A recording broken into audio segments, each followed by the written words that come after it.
Tecno Spark 20 series কিছুদিন আগেই global মার্কেটে লঞ্চ হয়েছে। তো এই সিরিজটি বাংলাদেশ মার্কেটে অফিসিয়ালি আসতে যাচ্ছে। তো এই সিরিজে থাকছে দুইটি স্মার্টফোন, টেকনো স্পার্ক 20 এবং টেকনো স্পার্ক 20 প্রো।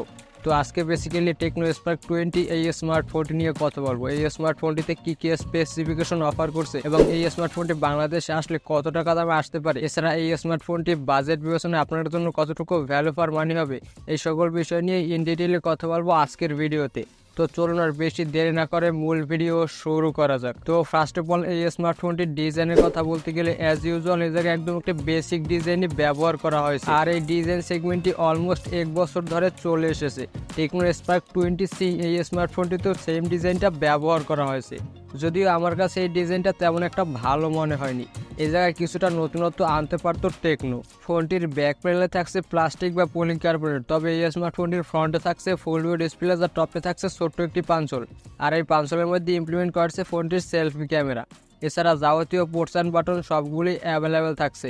তো এই সব কিছু নিয়ে এই স্মার্টফোনটির ওয়েট প্রায় 200 গ্রাম এবং থিকনেস করা হয়েছে 8.5 মিলিমিটার। তো 8.5 মিলিমিটার থিকনেস হয় ফোনটি কিন্তু একটু মোটা, তবে এই জায়গায় বেশ বড় সড়ে ব্যাটারি দেওয়া হয়েছে। আর এই স্মার্টফোনটি IP53 water and dust resistance, যার ফলে হালকা পানির সেটা ফোটা এই স্মার্টফোনটির তেমন একটা ক্ষতি হবে না। ফোনটির ফ্রন্টে ব্যবহার করা হয়েছে 6.6 ইঞ্চের 90 হার্জের একটি IPS LCD ডিসপ্লে, যার রেজলিউশন HD+, অর্থাৎ 720x1612 পিক্সেল এবং PPI হিসেবে থাকছে 267 PPI। তো যেহেতু এর একটি IPS ডিসপ্লে সেহেতু এর কালার ও কন্ট্রাস্ট বেশ ভালোই পাওয়া যাবে, তবে এই জায়গায় PPI কম হওয়ার কারণে শার্পনেসে কিছুটা ঘাটতি পাওয়া যাবে। কিন্তু এই জায়গায় 90 হার্জের রিফ্রেশ রেটটা দিয়ে একদম পুষিয়ে নিয়েছে টেকনো।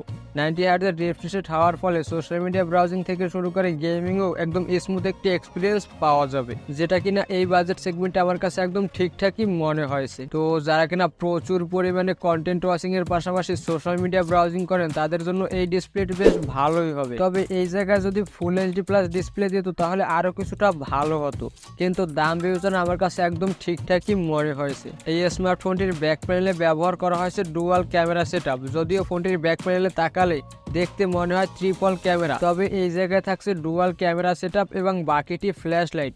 তো এই জায়গায় মেইন সেন্সর হিসেবে থাকছে 50 মেগাপিক্সেলের ক্যামেরা এবং বাকি একটি 2 মেগাপিক্সেলের ডেপথ সেন্সর।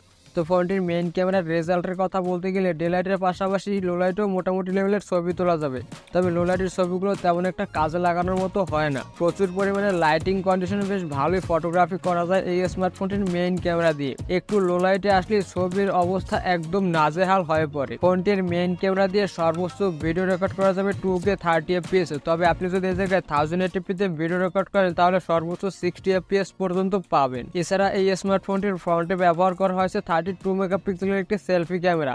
এই বিষয়টা আমার কাছে বেশ ভালোই মনে হয়েছে। বর্তমান সময়ে 30,000 টাকার ফোনেও 32 মেগাপিক্সেলের সেলফি ক্যামেরা দেওয়া হয় না, যেটা টেকনো করে দেখিয়েছে। এই জন্য টেকনোকে অনেকটাই ধন্যবাদ।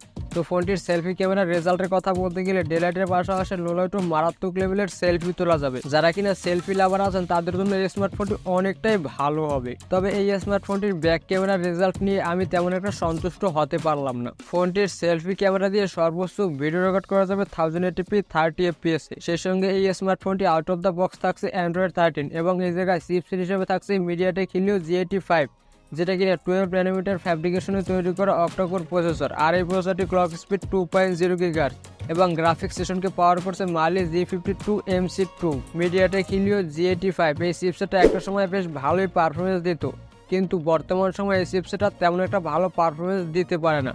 তারপরও হালকা পাতলা গেমিং এর পাশাপাশি সোশ্যাল মিডিয়া ব্রাউজিং এবং প্রচুর পরিমাণে কন্টেন্ট ওয়াচিংও বেশ ভালো একটি পারফরমেন্স দেয়। তবে হার্ডকোর গেমারের জন্য মোটেই ভালো হবে না এই স্মার্টফোনটি, কেননা এই চিপসেটটি আগের মতো ভালো পারফরমেন্স দিতে পারে না গেমিং এ। যারা কিনা রেগুলার ইউসেজের জন্য একটি ফোন কিনবেন তাদের জন্য এই স্মার্টফোনটি বেশ ভালোই হবে। এই স্মার্টফোনটি থাকছে একটি ভেরিয়েন্টে 8GB RAM 256GB স্টোরেজ, আর এই ভেরিয়েন্টের দাম সম্ভবত বাংলাদেশ মার্কেটে 16 থেকে 17,000 টাকার মতো হবে। তো এই বাজেটে আমার কাছে একদম ব্যালেন্সড একটি ফোন মনে হয়েছে এই স্মার্টফোনটিকে। একদম বেশি দামও মনে হয়নি এবং কম দামও মনে হয়নি, একদম ব্যালেন্সড বলা যায় এই স্মার্টফোনটিকে। এখন দেখা যাক এই স্মার্টফোনটি বাংলাদেশ মার্কেটে আসলে কত টাকা দামে লঞ্চ হবে। এই স্মার্টফোনটিতে থাকছে 5000 mAh এর ব্যাটারি আর সাথে থাকছে 18 ওয়াটের একটি ফাস্ট চার্জার। তো এই ব্যাটারির ব্যাকআপের কথা বলতে গেলে রেগুলার ইউজে একদিনের মতো ব্যাটারি ব্যাকআপ ইজিলি পাওয়া যাবে, তবে একটু হেভি ইউজে দিন শেষে একবার চার্জ করতে হতে পারে। কারণ এই জায়গায় থাকছে 12 ন্যানোমিটারের চিপসেট, আর এই চিপসেটটা বেশ ভালোই পাওয়ার কনজিউম করে। আর টেকনোর ইউআইটা একটু হেভি হওয়ার কারণে ব্যাটারি কনজিউম অনেকটাই বেশি হয়ে থাকে। আর এই চার্জারটি দিয়ে ফোনটি ফুল চার্জ করতে অ্যারাউন্ড 2 থেকে 2.5 ঘন্টার মতো সময় লাগতে পারে। এই স্মার্টফোনটিতে থাকছে সাইড মাউন্টেন ফিঙ্গারপ্রিন্ট সেন্সর, যেটা কিনা যথেষ্ট ফাস্ট অ্যান্ড একুরেট মনে হয়েছে আমার কাছে। তো এই ছিল টেকনো স্পার্ক 20 এই স্মার্টফোনটির ফুল স্পেসিফিকেশন। আপনাদের কাছে এই স্মার্টফোনটি কেমন মনে হয়েছে অবশ্যই কমেন্টে জানাবেন।